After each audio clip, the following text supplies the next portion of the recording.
Hello, hello guys. Ayan. Ipapakita ko lang itong masarap na ulam from Ilocos. Kung sino po yung taga Ilocos dyan. Ito, galing Pilipinas guys. O, pasalubong from Philippines. From my sister-in-law. Ayan. Ito siya yung yung ipon. Tawag namin dito sa Ilocos is ipon. Yung maliliit na isda na nakukuha sa dagat, tapos ginagawa nilang bagoong. Ayan guys, ipon, tapos lagyan mo lang siya ng tomato. Ang sarap na niya, oh.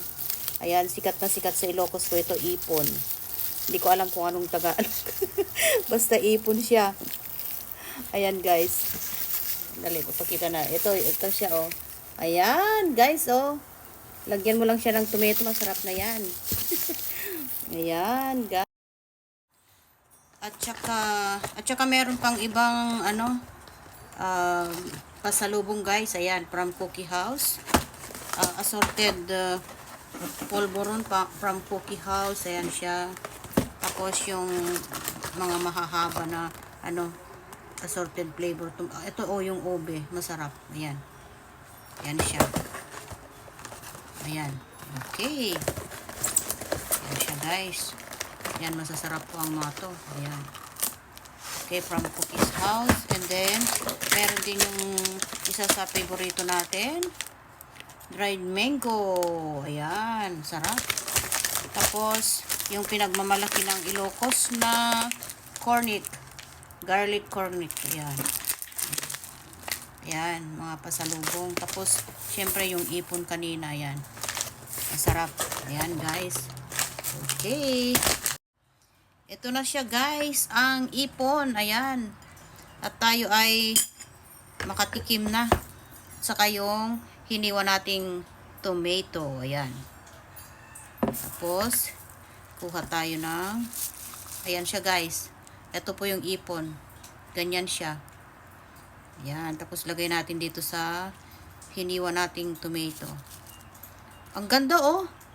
Ang linis, wala kang makikitang galing sa dagat na parang yung dumi. Talagang malinis na malinis siya.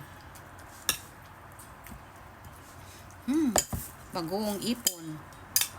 Ayan, tapos ihalo natin na ganyan. Sarap na guys, oh. Grabe. Tapos kain na tayo. Eksakto, late ako nagising. Hindi pa ako nag-almusal. Ayan, guys.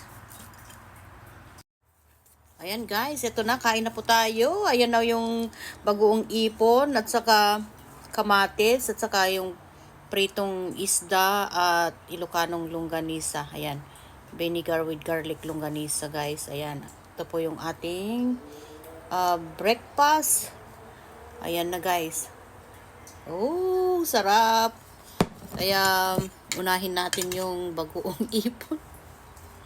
Sarap guys, ayan, ang sarap. Ayan guys, oh.